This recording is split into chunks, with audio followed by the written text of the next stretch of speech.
தொடர்ந்து நேரத்திற்கான தலைப்புச் செய்திகளை பார்க்கலாம்.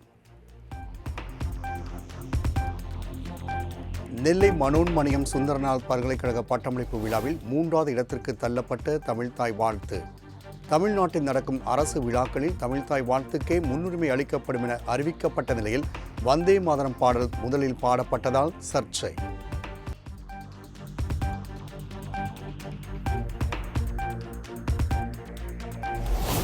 நெல்லை மனோன்மணியம் சுந்தரனார் பல்கலைக்கழக பட்டமளிப்பு விழாவை புறக்கணித்த உயர்கல்வித்துறை அமைச்சர் விஸ்வநாதன்.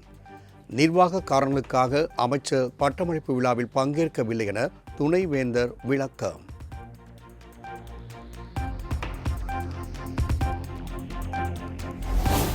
நெல்லை பட்டமளிப்பு விழாவினில் அனைத்து மாணவர்களுக்கும் பட்டம் வழங்கப்படும் என ஆளுநரின் செயலாளர் அறிவிப்பு.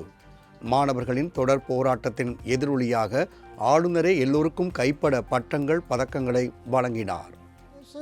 University medal Nivetha BBA shipping and logistics university medal, Pechiammal Anushya BA human resource development university medal, Shanmathi BA sociology university medal, Suman BA social work university medal, Stefina Jasmine BSc zoology.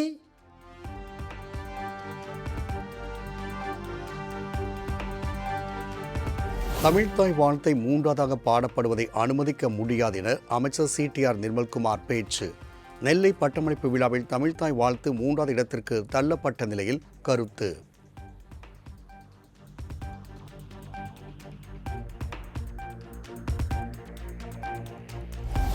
பட்டமளிப்பு விழாவில் தமிழ்த்தாய் வாழ்த்து 3வது இடத்திற்கு தள்ளப்பட்டதற்கு அமைச்சர் வன்னி அரசு கண்டனம். போலி தேசபக்தியை கட்டமைக்க முனைவது அரசியல் அமைப்பு சட்டத்திற்கே எதிரானது என்றும் ஆளுநர் மாளிகையின் தமிழர் விரோத போக்கு கண்டனத்திற்குரியதென்றும் பேட்டி.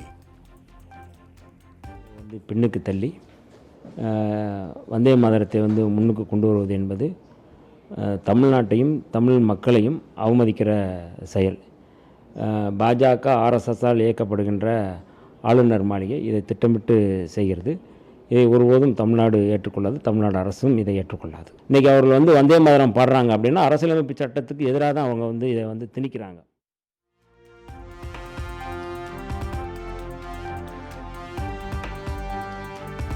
மேகதாது அணை விவகாரத்தில் மத்திய அமைச்சர் புரிதலின்றி பேசுகின்றார் என அமைச்சர் ஆனந்த் கருத்து. மேகதாது விவகாரத்தில் சட்ட வல்லுநர்களோடு ஆலோசித்து சட்டப்படி நடவடிக்கை எடுக்கப்படும் என்றும் உறுதி. அவர்கள் புரிதல் இல்லாமல் சொல்லியிருக்கிறாரு. சட்ட வல்லுநர்கள் கலந்து ஆலோசித்து முடிவெடுக்கும்.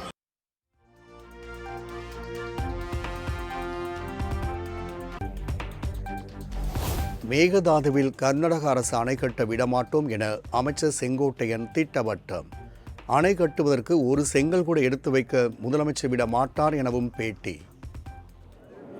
தமிழ்நாட்டுடைய முதலமைச்சரை பொறுத்தவரையிலும் அவருடைய கனவிலே இருப்பது காவிரி டெல்டா பகுதியினுடைய நீரை, மழை நீரை வெள்ளம் பெருக்கெடுத்து வருகிற போது அது வருகின்ற நீரை மேகதாது அணை போன்ற அணைகளை கட்டுவது ஒரு செங்கல் கூட எடுத்து வைப்பதற்கு அனுமதிக்க மாட்டார்.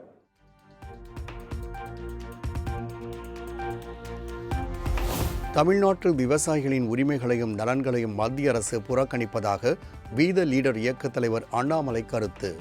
தனது முந்தைய நிலைப்பாட்டில் இருந்து மத்திய அரசு பின்வாங்கி இருப்பதை பார்த்தால் கர்நாடக மாநிலத்தில் தேர்தல் அரசியலாக இருக்குமோ என்ற சந்தேகம் எழுவதாகவும் கேள்வி.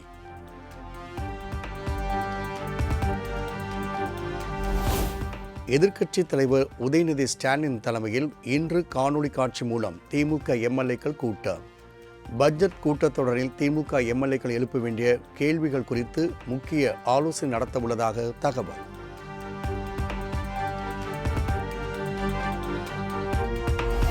தாவேக ஆட்சியை கவிழ்க்க சதி செய்ததாக பதிவு செய்யப்பட்ட வழக்கு. திருவல்லிக்கேணி காவல் நிலையத்தில் 4வது நாளாக செந்தில் பாலாஜி மற்றும் அவரது சகோதரர் அசோக் குமார் ஆகிய இருவரிடமும் போலீசார் விசாரணை.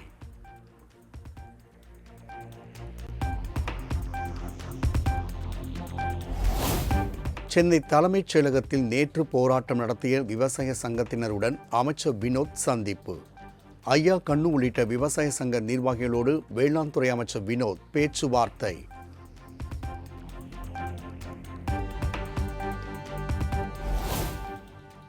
அரசு பேருந்துகளில் அதிக சத்தத்துடன் பாடல் ஒளிபரப்புவதோ வீடியோ பார்ப்பதோ ஸ்பீக்கர் போனில் பேசுவதோ கூடாது என அரசு போக்குவரத்து துறை அறிவிப்பு. சக பயணிகளுக்கு இடையூறு இல்லாமல் செல்போன் பயன்படுத்துமாறு புதிய வழிகாட்டு நெறிமுறைகள் வெளியீடு.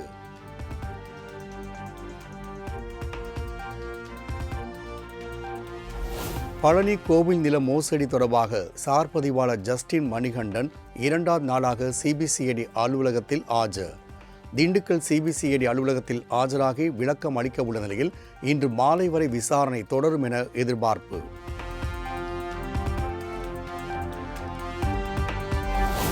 ரூட்டு தள விவகாரத்தில் சென்னை சென்ட்ரல் மெட்ரோ ரயில் சுரங்கப்பாதையில் கல்லூரி மாணவர்களுக்கிடையே ஏற்பட்ட தகராறு.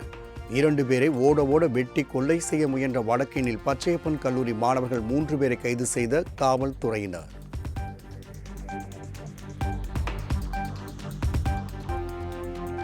திண்டுக்கல் மாவட்டம் நத்தம் அருகே நடுவனூர் கருப்பசாமி கோவிலில் ஆண்கள் மட்டுமே பங்கேற்ற கிடா கறி விருந்து. 50 ஆடுகள் பலியிடப்பட்டு விருந்து பரிமாறிய நிலையில் 5000க்கும் மேற்பட்டோர் கலந்து கொண்டு ஒரு பிடி பிடித்தனர்.